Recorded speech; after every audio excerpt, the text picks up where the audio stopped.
Hi friends, இப்போ நம்ம Pandya stores பார்க்க போகிறோம். பாண்டிய ஸ்டோர்ஸில் வந்துட்டு நெருப்புடா நெருங்குடா பார்ப்போம், நெருங்குனா பொசுக்கிற கூட்டம்னு சொல்லிட்டு இவங்க 2 பேரும் மாறி மாறி அடிச்சுக்கிறாங்க. எதுக்குடா இப்படி அடிச்சுக்கிறீங்க அப்படிங்கிற மாதிரி ஆயிடுச்சு. அதாவது நம்ம யாரை சொல்கிறேன்னு பார்க்குறீங்களா, நம்ம ராஜும் கதிருங்க லவ் பேர்ட்ஸாக இருந்தவங்களை இப்படி பிரித்து விட்டு வேடிக்கை பார்க்குறியம்மா கோமதி அம்மா அப்படிங்கிற மாதிரி ஆயிடுச்சு. அது மட்டும் இல்லை, இவ்வளோ பிரச்சனைக்கே காரணமே கோமதி அம்மா தான் தெரிஞ்சதுன்னா நம்ம கதிரோட ரியாக்ஷன் எப்படி இருக்கும். உங்கள் அம்மா என்ன ஆகும்னா என்ன திட்டுறாங்க, நான் என்ன பண்ணேன், நீ எனக்கு செலவு பண்ணுமா, இதுக்கு ஒரு முடிவு கட்டுறேன், எண்டு கார்டு போடுறேன், நான் எங்கள் அப்பாட்ட போய் சொல்கிறேன்னு விறுவிறுன்னு கிளம்பிட்டாங்க. ஆளுக்கு ரோசப்பட வேண்டியது, இப்படிலாம் ரோசப்படக்கூடாது அப்படின்னு சொல்லிட்டு அமைதியாக உட்கார வைக்க ட்ரை பண்ணாங்க. கடைசியில் முடியலங்க. போயிட்டு உங்கள் வீட்டில் யாரும் இல்லையா, கூப்பிடுன்னு சொல்லி கேட்க, வீட்டில் யாரும் இல்லைன்னு தெரிஞ்சுட்டு தாண்டி கத்துற அப்படிங்கிற மாதிரி ஆயிடுச்சு. ராஜோட அம்மாவோட ரியாக்ஷன். அதுக்கப்புறம் என்னடி ஆச்சுன்னு சொல்லி கேள்வி கேட்க, இரு நான் எங்கள் அப்பாட்ட இப்போ நேரில் சொல்கிறேன்னு சொல்லிட்டு கிளம்பிட்டாங்க.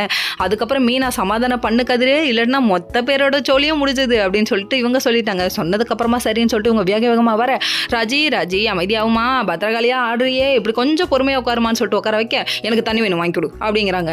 இதுதான் சான்ஸ், நீ நலைய வைக்கிறாளே அப்படிங்கிற மாதிரி. அதுக்கப்புறம் தண்ணி குடிச்சதுக்கப்புறம் நீ சிரிச்சாதான் நான் சொல்லுவேன், எனக்கு கண்டிஷன்ஸ் இருக்குது அப்படின்னு சொல்லிட்டு அவங்க சொல்ல ஆரம்பிச்சிட்டாங்க. சிரின்னு அவர் சிரிக்க முடியாமல் ஸ்மைலி பொம்மையில் உள்ளது மாதிரி சிரிச்சாரு பாரு. சரி, இதெல்லாம் ஒரு பக்கம் இருக்க, இன்னொரு பக்கம் என்னென்ன கண்டிஷன் சொல்லி கேட்குறாங்க. கேட்டதுக்கு என்னோட செலவை நான் தான் பார்த்துக்குவேன், நீ எனக்கு செலவு பண்ணணும்னு அவசியமே இல்லைன்ட்டாங்க. சும்மா நேத்தி அடியா, நீ மட்டும் ரோசக்காரி கிடையாது, நானும் ரோசக்காரி தான், எங்கள் அப்பாவும் என்னை ரோசமாக தான் வளர்த்துருக்காங்கன்னு சொல்லிட்டாங்க. இப்படி ஒவ்வொரு பெண்ணும் கிளம்பிட்டாங்கன்னா வீட்டில் உள்ள ஆண்களோட நிலைமையை பற்றி யோசிச்சு பாருங்க. ஆகும்னா நான் தான் சம்பாதிக்கிறேன் சீனை போட்டிங்கல்ல, போச்சா இப்போ அப்படிங்கிற மாதிரி ஆச்சு. அதுக்கப்புறம் நம்ம கதிர் வந்துட்டு அப்போ சரி என்ன பண்ணுறது, வேறு வழி இல்லையே, நான் சரின்னு ஒத்துக்கிறேன் அப்படின்னு சொல்லிட்டாரு.